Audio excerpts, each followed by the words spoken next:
बिस्मिल्लाहिर्रहमानिर्रहीम। उम्मीद है तमाम स्टूडेंट्स खैरियत से होंगे। आज हम एक नया यूनिट स्टार्ट करने वाले हैं और इस यूनिट का नाम है defence mechanism of the body. और ये डाउ का यूनिट है, डाउ की पीपीटी है माइक्रोबायोलॉजी की, और इजी पीपीटी है और इतनी मुश्किल नहीं है, बस थोड़ा सा कॉन्सेप्चुअलाइज है। और मैं अपनी तरफ से कोशिश करूँगा कि आपको बेस्ट कॉन्सेप्ट दूँ कि आप लोगों को ये यूनिट जो है इजीली आप लोग इसको पढ़ सकें। ठीक है, बगैर टाइम ज़ाया के आगे बढ़ते हैं। इसके कुछ ऑब्जेक्टिव वगैरह के बाद देखते हैं इस यूनिट के ऑब्जेक्टिव है।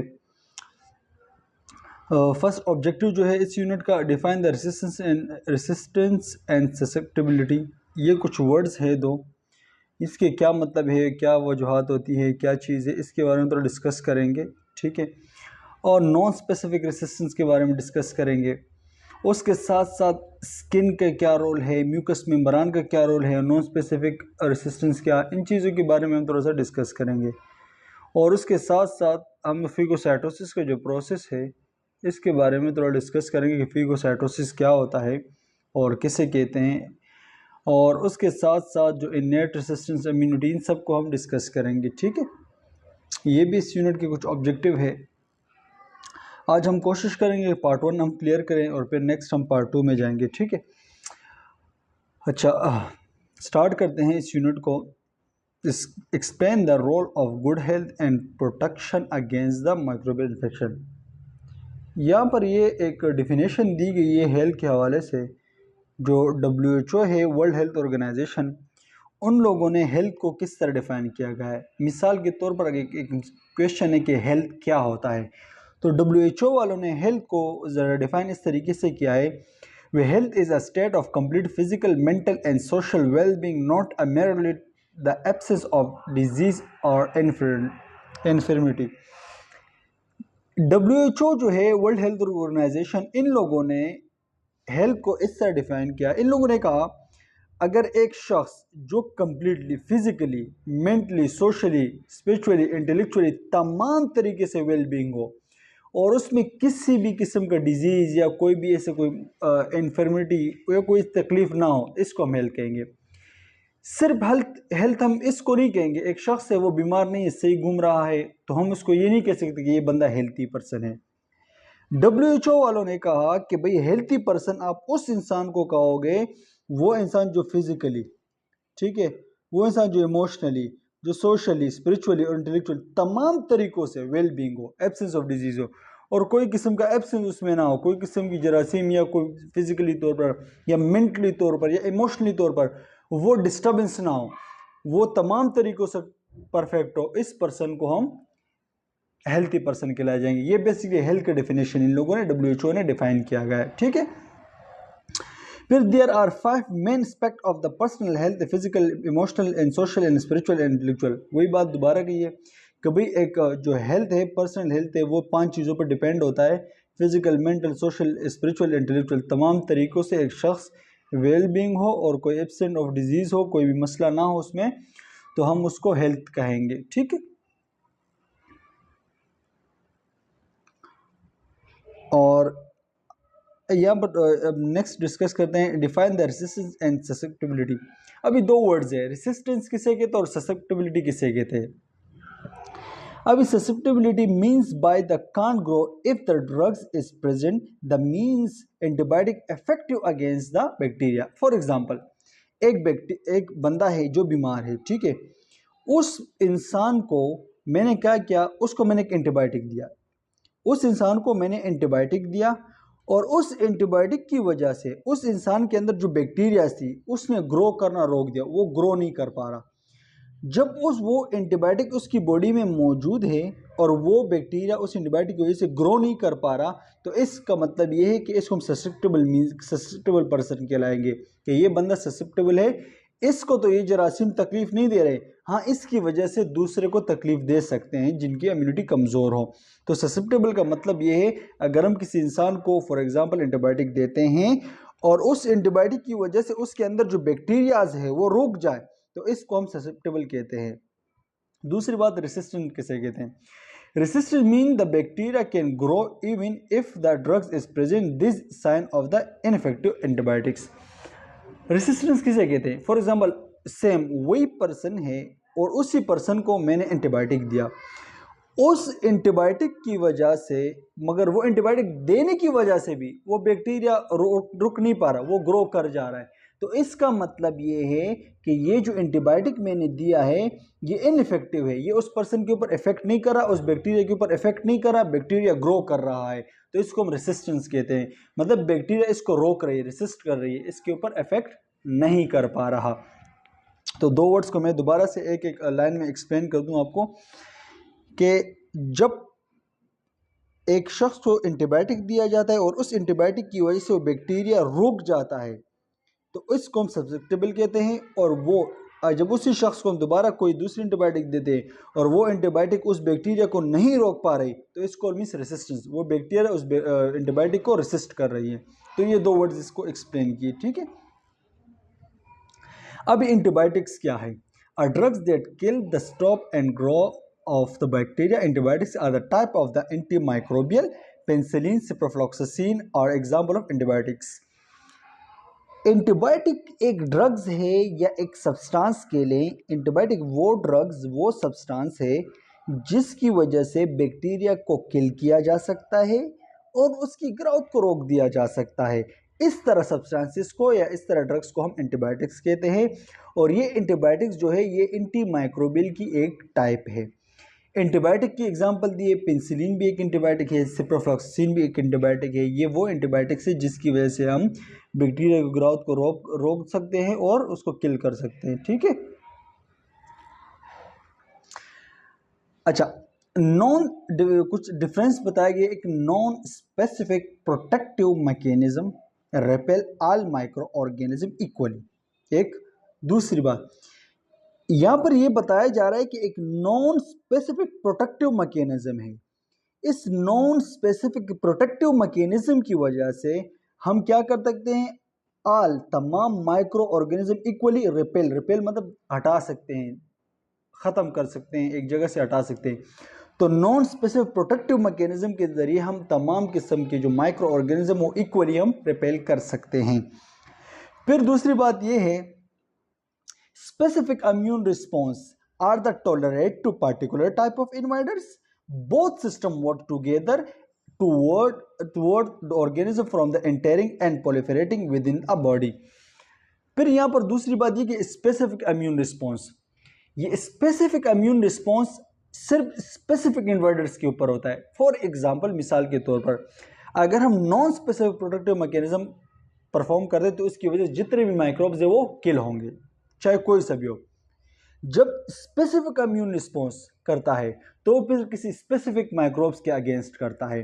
फॉर एग्जांपल, बाहर से बॉडी में हमारे मलेरिया का कोई वायरस आता है या कोई बैक्टीरिया आता है और उसका जो पहले से हमारी इम्यून सिस्टम के पास उसकी नॉलेज मौजूद है, तो फिर इम्यून सिस्टम क्या कहता है? उस सिर्फ उसी स्पेसिफिक रिस्पॉन्स करता है, उसी माइक्रोब्स के अगेंस्ट रिस्पॉन्स करेगा, उसी वायरस के अगेंस्ट रिस्पॉन्स करेगा।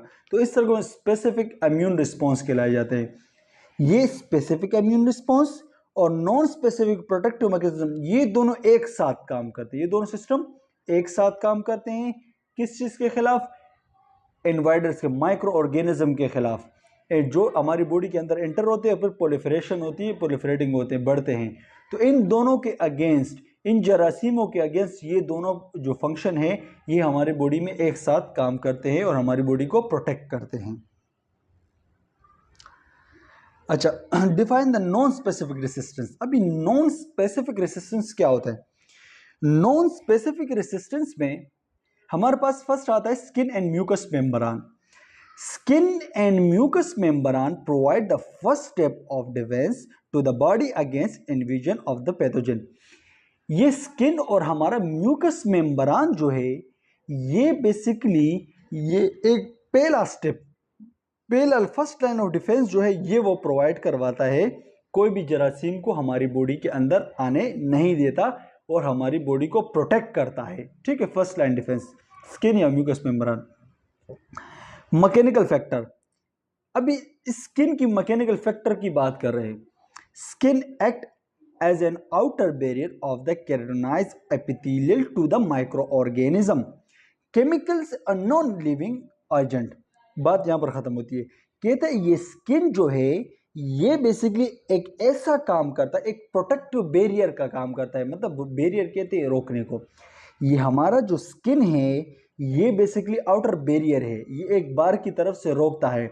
इस स्किन के अंदर केराटिनाइज्ड एपिथेलियम सेल्स होते हैं और वो एपिथेलियम सेल्स क्या करते हैं, माइक्रो ऑर्गेनिज्म को रोकते हैं, एक बैरियर फॉर्म बनाते हैं कि ये माइक्रो ऑर्गेनिज्म इंसान की बॉडी के अंदर ना चले जाए, या कोई केमिकल ना चला जाए, या कोई लिविंग एजेंट जो नॉन लिविंग एजेंट वो हमारी बॉडी के अंदर ना चला जाए।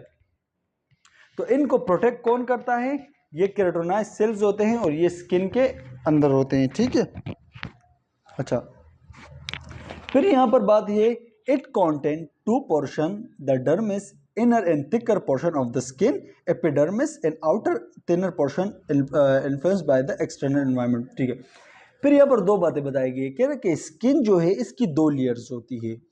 स्किन की जो इनर लेयर होती है वो थोड़ी सी मोटी होती है और थिक मोटी सी होती है। ठीक है, इस इनर जो लेयर है स्किन की इसको हम डर्मिस कहते हैं, और स्किन की जो आउटर लेयर है जो एपिडर्मिस उसको हम एपिडर्मिस कहते हैं। ठीक है, और ये थोड़ी सी पतली सी लेयर होती है। स्किन की दो लेयर होती है, जो ऊपर वाली लेयर है उसको एपिडर्मिस, जो इनर लेयर उसको डर्मिस कहते हैं। ठीक है, ये थोड़ा स्किन के हवाले से पॉइंट ऑफ व्यू था। अच्छा, describe the role of the skin and mucous membrane in non specific resistance. अभी जो स्किन और म्यूकस मेम्ब्रेन है इसका क्या मतलब किस तरह ये एक रोल प्ले करता है उसके बारे में थोड़ा डिस्कस करते हैं। Mucous membrane lining body cavity and canal that lead to outside, including the respiratory, digestive and the urogenital tract. The mucous membrane vary in a structure, but they all have a surface layer of epithelium cells over the deeper layer of the connective tissue. अब यहाँ पर सिर्फ और सिर्फ mucus membrane का जिक्र हो कि म्यूकस मेम्ब्रेन क्या है। देखो, आप लोगों ने डाइजेस्टिव सिस्टम में पढ़ा होगा, जो तीन लेयर, चार लेयर होती है डाइजेस्टिव ट्रैक्ट की, म्यूकोसा, सब म्यूकोसा, सिरोसा और मस्कुलरीज। ये जो म्यूकोसा है, म्यूकोसा सबसे ऊपर वाली लेयर, ये बेसिकली म्यूकोसा की लेयर होती है। म्यूकोसा का जो दूसरा नाम है उसको म्यूकस मेम्ब्रेन कहते हैं। ठीक है, इस म्यूकस मेम्ब्रेन ये बेसिकली एक लेयर होती है जो म्यूकोसा के ऊपर पाई जाती है, और ये जो म्यूकस मेम्ब्रेन वाली लेयर है ये हमारे रेस्पिरेटरी ट्रैक्ट में भी होती है, डाइजेस्टिव में भी होती है, यूरोजेनिटल या ट्रैक्ट में भी ये जो लेयर्स होती है म्यूकस मेम्ब्रेन की ये मौजूद होती है। इस म्यूकस मेम्ब्रेन के जो आउटर लेयर है वो एपिथेलियल सेल से मिलकर बनी होती है, और बेसिकली ये प्रोटेक्ट करती है किस चीज़ से, या कोई शार्प चीज़ें होती है जो हमारी स्किन को तकलीफ ना पहुंचाए, बॉडी को तकलीफ ना पहुंचाए, उस चीज़ से प्रोटेक्ट करती है म्यूकस मेम्ब्रेन। और दूसरा ये जो बॉडी फ्लूइड है उससे स्किन को प्रोटेक्ट करती है। बॉडी फ्लूइड मिसाल के तौर पर जो हमारा गैस्ट्रिक है, गैस्ट्रिक जूस या HCl जो हमारे स्टमक में रिलीज होता है, अगर ये म्यूकस मेम्ब्रेन नहीं होता तो वो एसिडिक नेचर होता है, जो HCl है वो एसिडिक नेचर होता है, वो क्या कर देता, हमारे जो स्टमक इसको पिघला देता। मगर ये जो म्यूकस मेम्ब्रेन है ये म्यूकस सिक्रीशन करता है, और ये म्यूकस क्या करता है, पूरी उस लेयर को लुब्रिकेंट रखता है। जब वो म्यूकस की पूरी लाइनिंग लुब्रिकेंट होती है तो उसकी वजह से क्या होता है, वो प्रोटेक्ट करता है कि वो स्किन वगैरह को नुकसान ना पहुंचाए। ठीक है, एक्सप्लेन द प्रोसेस ऑफ फिगोसाइटोसिस। देखो, फिगोसाइटोसिस कहते हैं इंगल्फ को। ये फिगोस का मतलब है मतलब खाना, और ये साइट का मतलब है सेल, और टोसिस का मतलब है प्रोसेस। ठीक है, फिगोसाइटोसिस ये पूरा एक ऐसा प्रोसेस है जिसमें जो सेल्स होते हैं जो बाहर से इन्वाइडर्स आते हैं उनको इनगल्फ किया जाता है। Phagocytosis the process wherein the cell bind to the atom it want to engulf on the cell surface and draw the atom inward, and while engulfing around it, the process of the phagocytosis often happen when the cell trying to destroy the something like virus infected cell and often used by the immune system cell. देखो ये जो फिगोसाइटोसिस cell, जो फिगोसाइटोसिस कौन से जो neutrophils हो गए, इसिनोफिल्स हो गए, बीसिनोफिल्स हो गए, तो ये वो सेल्स होते हैं जो क्या करते हैं, फिगोसाइटोसिस का अमल करते हैं। मतलब कैसे फिगोसाइटोसिस का अमल करते हैं? फॉर एग्जांपल बाहर से कोई बैक्टीरिया या फॉरेन सब्सटेंसेस आते हैं, तो ये जो न्यूट्रोफिल्स, इसिनोफिल्स, बीसिनोफिल्स, ये क्या करते हैं, उस सेल्फ को खाना स्टार्ट कर देते हैं, उसको इनगल्फ कर देते हैं। उसको इसलिए इनगल्फ कर देते कि वो मजीद स्प्रेड ना हो, मजीद नुकसान ना पहुंचा दे। इसका एक पूरा प्रोसेस है फिगोसाइटोसिस का।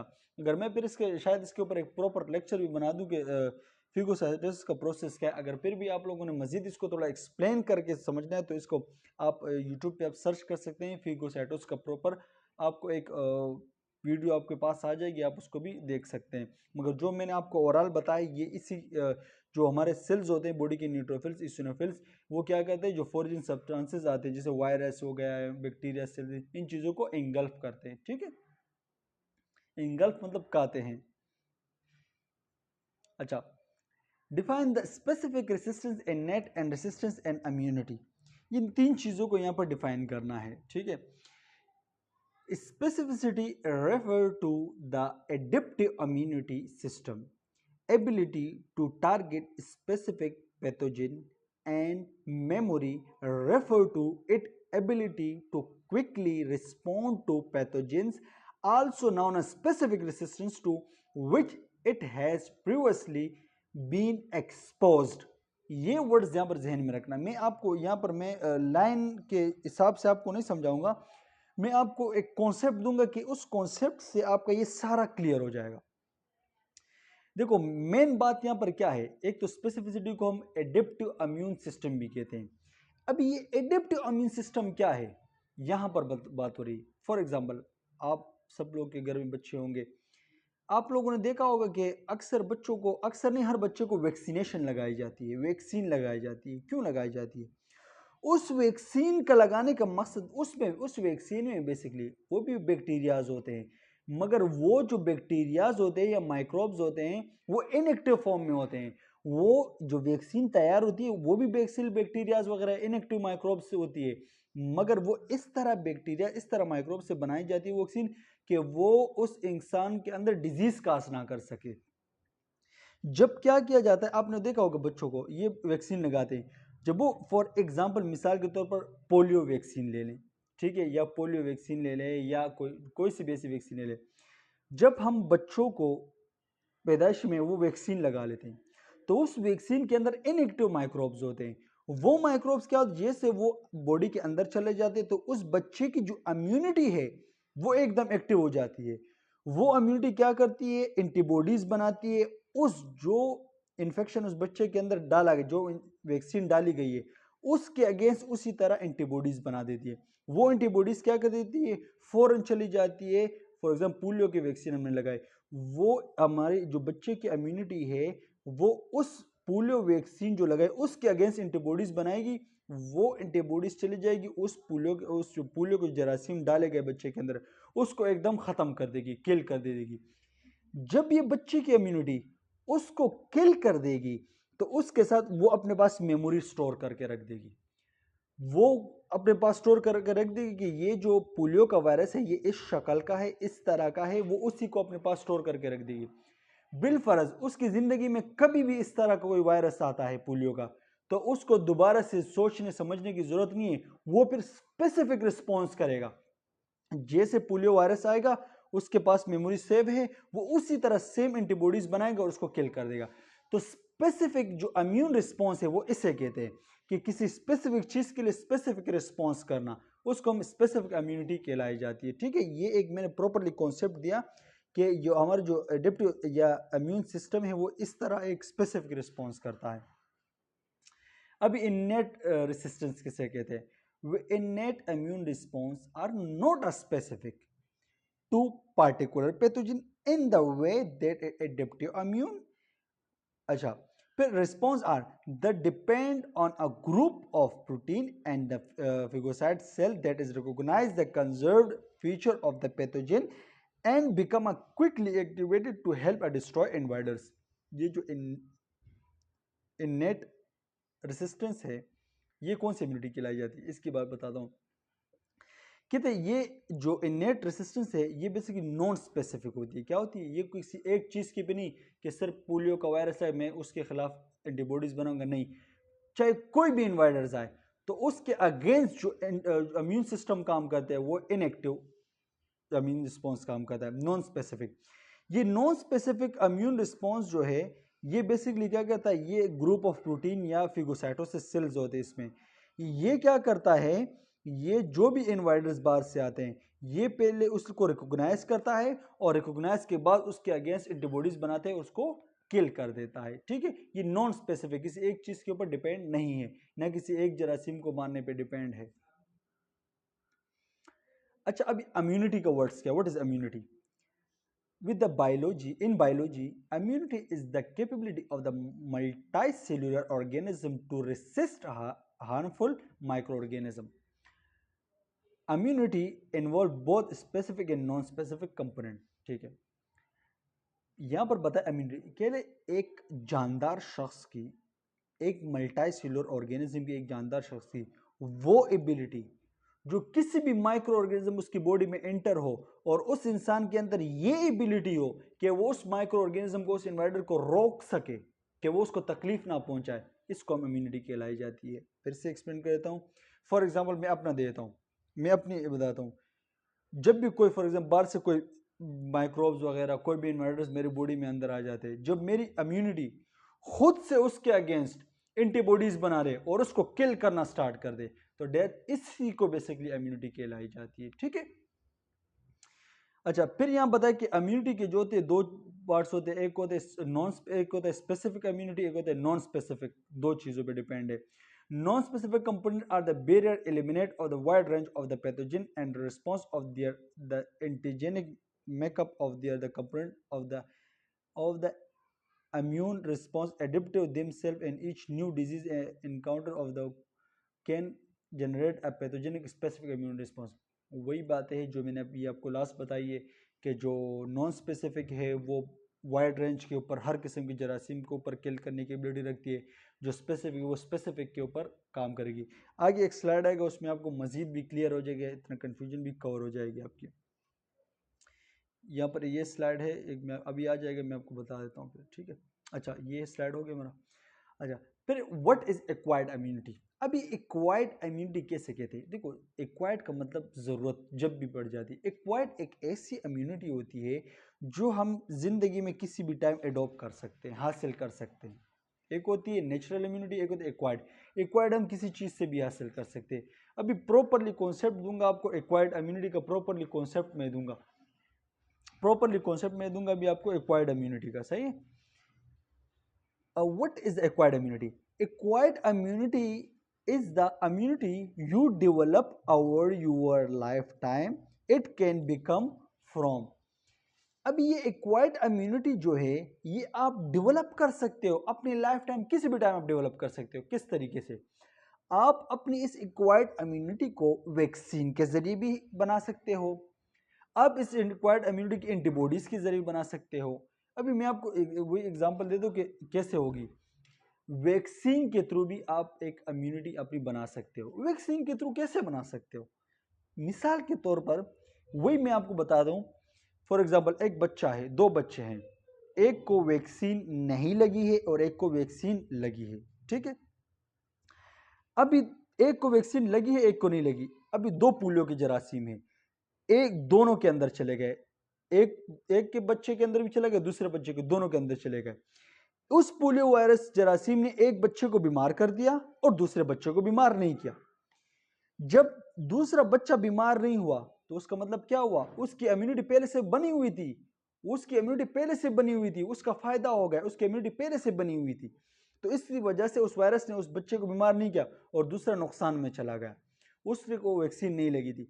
तो ये आप अपनी इम्यूनिटी एक्वायर्ड डेवलप इस तरह एज ए वैक्सीन के थ्रू भी कर सकते हो। दूसरी बात, वे एक्सपोजर टू एन इन्फेक्शन और डिजीज अनदर पर्सन एंटीबॉडीज। अच्छा एक एग्जांपल दिया यहां पर बताया कि अगर एक शख्स से वो किसी इन्फेक्शन से या किसी डिजीज से एक्सपोज हो जाए, या किसी शख्स को इन्फेक्शन हो जाए या किसी शख्स को डिजीज हो जाए, another person antibodies infection fighting immune cells. ये एंटीबॉडीज क्या होती है बेसिकली? एंटीबॉडीज एक ऐसे इम्यून सेल्स होते हैं जो इन्फेक्शन के खिलाफ फाइट करते हैं। इसमें बताया कि अगर एक शख्स है जिसको या डिजीज हो गया या इन्फेक्शन हो गया, फिर another person antibodies when the pathogen jump and introduce into your the body from the vaccine or disease, your body learn to target the same germ and the further by the making a new antibodies and antibodies officially of the making of the new antibodies। वही बात है यहाँ पर बताया गया है। अगर एक फॉर एग्जांपल एक बंदा है जिनकी इम्यूनिटी है बहुत ज़्यादा कमज़ोर है, हम क्या कर सकते हैं? उस शख्स की जो इम्यूनिटी है, इम्यून सेल्स है, वो उठा के दूसरे पर्सन में हम लगा दें, जैसे प्लाज्मा के थ्रू। प्लाज्मा होती है, उसके अंदर एंटीबॉडीज होती है। वो प्लाज्मा हम एक शख्स से उठा ले दूसरे बंदे के अंदर ट्रांसफ़र कर दें। जब वो बंदा जो सेहतमंद है उससे हम उसका प्लाज्मा ब्लड से निकालें और जो बीमार है उसके अंदर ट्रांसफ़र कर दें। जब उसके अंदर वो प्लाज्मा ट्रांसफ़र होगा तो उसके जो एंटीबॉडीज़ डेवलप हो जाएगी। एंटीबॉडीज़ डेवलप हो जाएगी, वो उस इन्फेक्शन के अगेंस्ट फाइट करेगी और उस इंसान को प्रोटेक्ट करेगी। ठीक है। फिर यहाँ antibodies from the another person can also help your the body fight to infection, but this type of immunity is temporary. लेकिन ये इम्यूनिटी जो होती है वो टेम्पररी होती है। ठीक है, सिंपल आ गया। मैंने आपको यहाँ पर इस लोगों ने यहाँ से जो लेकर ये जहाँ से लेकर यहाँ तक मैं आपको एग्जांपल दे दूँ। ये बताया जा रहा है कि अगर शख्स है जो इन्फेक्शन या डिजीज़ से एक्सपोज हो गया है तो उसकी जब खुद से एंटीबॉडीज़ नहीं बने तो हम किसी और शख्स के एंटीबॉडीज़ उठा के प्लाज्मा के थ्रू किसी और के थ्रू वो उठा के उस बंदे के अंदर इंजेक्ट करते। वो एंटीबॉडीज़ क्या होगी? वो उस इंसान की जो एंटीबॉडीज़ डेवलप होगी वो उस इन्फेक्शन के अगेंस्ट काम करेगी। ठीक है, और उसको प्रोटेक्ट करेगी। Acquired immunity is a differ than innate immunity which is your the both born with। your innate immunity system doesn't fight specific germ। अच्छा, फिर ये कह रहे हैं कि एक्वायर्ड इम्यूनिटी जो होती है ये इनेट इम्यूनिटी से थोड़ी सी डिफरेंट होती है। ठीक है, ये जो एक्वायर्ड इम्यूनिटी हो गई ये आपको अभी आगे में एक स्लाइड है वहाँ पर मैं आपको कंप्लीट डिस्कस कर दूंगा, आप लोग को ईजी हो जाएगा। अभी एक्वायर्ड इम्यूनिटी हमने पढ़ लिया, अभी इनेट इम्यूनिटी की बात पढ़ते हैं कि इनेट इम्यूनिटी क्या होती है। Innate immunity या non-specific immunity, immunity is the defense system with which you were born and protect you against all antigens। Innate immunity involve a barrier that keep the harmful materials from the entering of the body, those barriers from the first line of the defense in the immune response। ये जो innate immunity हो गई या non specific immunity हो गई, ये immunity basically क्या होती है? जब हम पैदा होते हैं उस टाइम हमारे साथ बोर्न होती है। ठीक है, पैदाइश के दौरान ये इम्यूनिटी बोर्न होती है और ये क्या करती है? आल तमाम किस्म के एंटीजन से या माइक्रोब से हमें प्रोटेक्ट करती है, एज अ बैरियर का काम करती है और हमें प्रोटेक्ट करती है। ठीक है, अभी यहाँ पर बताया explain the 4 type of acquired immunity. हमने 2 चीज़ें पढ़ी यहाँ पर, हमने एक्वायर्ड इम्यूनिटी पर सारा डिस्कस किया, फिर इनेट इम्यूनिटी डिस्कस किया। अब यहाँ पर ये बताया जा रहा है कि एक्वायर्ड इम्यूनिटी की जो 4 टाइप्स है वो आप बताएं हमें वो कौन से हैं। मैं आपको यहाँ पर बता देता हूँ, ये स्लाइड भी डिस्कस कर देता हूँ, ये स्लाइड पर यहाँ पर ये सारा कंप्लीट डिस्कस हो जाएगा। ठीक है, there are 2 type of acquired immunity, active immunity and passive immunity. Acquired immunity के 2 टाइप्स होते हैं, एक एक्टिव इम्यूनिटी, एक पैसिव इम्यूनिटी। एक्टिव इम्यूनिटी क्या होता है और पैसिव इम्यूनिटी क्या होता है उसके बारे में डिस्कस करते हैं। Active immunity occur when our own immune system is responsible for the protect us from the pathogen.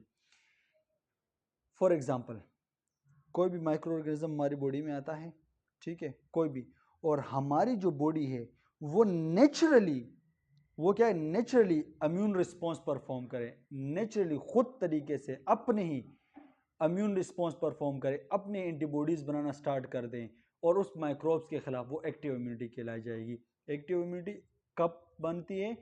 जब immune system the responsible for the protecting from the pathogen, किसी पैथोजन के खिलाफ आपकी बॉडी जब खुद से एंटीबॉडीज़ बनाना स्टार्ट कर देती है और उसको किल करना स्टार्ट कर देती है, एक्टिव इम्यूनिटी कहलाई जाती है। पैसिव इम्यूनिटी क्या होती है? Passive immunity occur when we are protected from a pathogen by the immune gene from the someone else। For example, passive immunity की अगर एग्जांपल दे दूं, यहाँ पर भी पैसिव इम्यूनिटी की एग्जांपल होगी। अगर मैं आपको यहाँ पर बता दूं कि जब बेबी जो होता है, बेबी जब वो इंट्रायूट्राइन होता है, इंट्रायूट्राइन मतलब जब वो माँ के पेट के अंदर होता है, यूट्रस के अंदर होता है, तो फिर क्या होता है, तो माँ के ज़रिए कुछ एंटीबॉडीज़ बच्चे के अंदर चले जाते हैं। या अगर मैं आपको इससे हट के दूसरा एग्जांपल दे दूं, जब बच्चा होता है, जब बच्चा पैदा होता है तो उसके बाद जब वो मदर मिल्क फीड करता है, तो मदर जो मिल्क होता है उसके अंदर क्या होती है, एंटीबॉडीज़, बहुत ज़्यादा की तादाद में एंटीबॉडीज़ मौजूद होती है। और वो एंटीबॉडीज़ क्या करती है, उस बच्चे को प्रोटेक्ट करती है। तो माँ के मिल्क से क्या होता है, वो एंटीबॉडीज़ जाती है बच्चे के अंदर, तो वो बच्चे के लिए पैसिव इम्यूनिटी होगी, क्योंकि वो इम्यूनिटी किसी और जगह से आ रही है, तो उस इम्यूनिटी को हम पैसिव इम्यूनिटी कहलाई जाएगी। और फिर वो एंटीबॉडीज़ बच्चे को प्रोटेक्ट करती है। इसका एग्जाम्पल यहाँ पर दिया भी है। Passive immunity can occur naturally such when a infant receive a mother milk antibodies through the placenta या breast milk, or the artificially such as when a person receive antibodies in a form of the injection या gamma globulin injection। यहाँ पर दो example दिए। एक example दिया है, एक बच्चा है, वो क्या कहते हैं, मदर मिल्क फीड करता है, तो उस मदर मिल्क है उसके अंदर बहुत ज़्यादा की तादाद में एंटीबॉडीज़ होती है। तो वो एंटीबॉडीज़ उस बच्चे की तो अपनी नहीं होती, वो माँ से आती है। तो वो माँ की मिल्क से जो एंटीबॉडीज़ बच्चे के अंदर जाएगी और वो जो इम्यूनिटी डेवलप होगी उसको हम पैसिव इम्यूनिटी कहलाएगी। एक दूसरी यहाँ पर इम्यूनिटी की बात की है कि भाई अगर बच्चा इंट्रायूट्राइन है और प्लेसेंटा के थ्रू माँ की एंटीबॉडीज जब बच्चे में जाती है, तो वो भी उस बच्चे के लिए पैसिव इम्यूनिटी कहलाई जाती है। और इसी तरह अगर किसी इंसान को गामा ग्लोबुलिन इंजेक्शन लगाया जाए, गामा ग्लोबुलिन इंजेक्शन भी एक, ये क्या है, ये बेसिकली ये एक पैसिव इम्यूनिटी के तौर पर लगाया जाता है। तो पैसिव इम्यूनिटी इसलिए इसे कहते हैं। और जो दूसरी क्या एक्टिव इम्यूनिटी होती है, वो हमारी खुद की डेवलप होती है। यहाँ पर प्रॉपरली आपको इंशाल्लाह उम्मीद है कि कंप्लीटली समझ आ जाए आपको।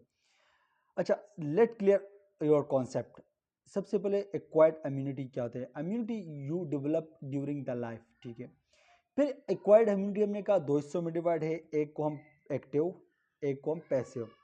अब एक्टिव इम्यूनिटी क्या है, immunity you develop after the being expose to the infection from the getting a vaccine.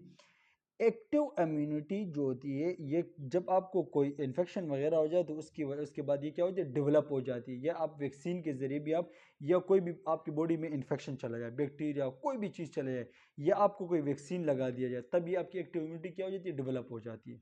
ठीक है, क्योंकि वैक्सीन भी जरासीम होते हैं मगर वो इनएक्टिव फॉर्म में होते हैं, वो जरासीम इस काबिल नहीं होते कि वो डिजीज़ काज कर सके।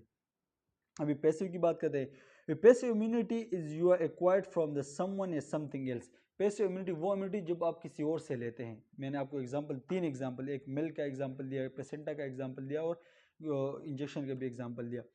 अब यहाँ पर बताया कि जो एक्टिव इम्यूनिटी है वो फर्दर दो हिस्सों में डिवाइड की, एक नेचुरल, एक आर्टिफिशियल।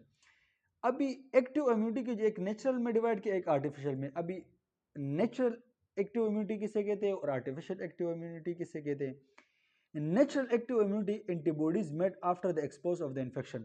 आपको कोई इन्फेक्शन हो जाए और उसके बाद फौरन आपकी एंटीबॉडीज जो होते हैं वो डेवलप होना स्टार्ट हो जाए, वो आपका नेचुरल एक्टिव इम्यूनिटी कहलाई जाएगी। आर्टिफिशियल एक्टिव इम्यूनिटी क्या होगी, वो antibodies made after the getting the vaccine. जब आप किसी इंसान को वैक्सीन लगाते हो और उसके बाद आपकी बॉडी के अंदर एंटीबॉडीज डेवलप होना स्टार्ट हो जाए, तो उसको हम क्या कहते हैं, artificial acquired immunity.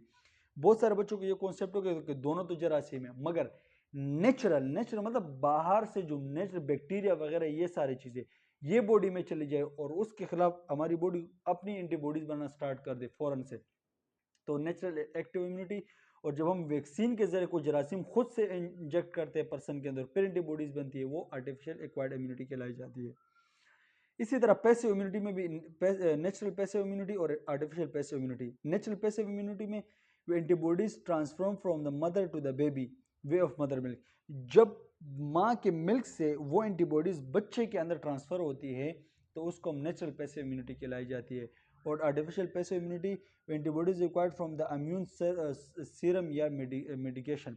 For example, या किसी का प्लाज्मा, एक बंदा है उसकी बॉडी से ब्लड लेते हैं, उससे हम प्लाज्मा हटा देते हैं, प्लाज्मा एंटीबॉडीज़ होती है, वो एंटीबॉडीज़ दूसरे बंदे के अंदर ट्रांसफ़र करते हैं, तो ये आर्टिफिशियल तरीका हो। या किसी मेडिसिन इंजेक्शन के ज़रिए, तो वो आर्टिफिशियल कहलाई जाएगी। ठीक है, ये नेचुरल का दिया है एग्जांपल, बैक्टीरिया वगैरह जो हमारी बॉडी में अंदर चला जाए उसके नेचुरल।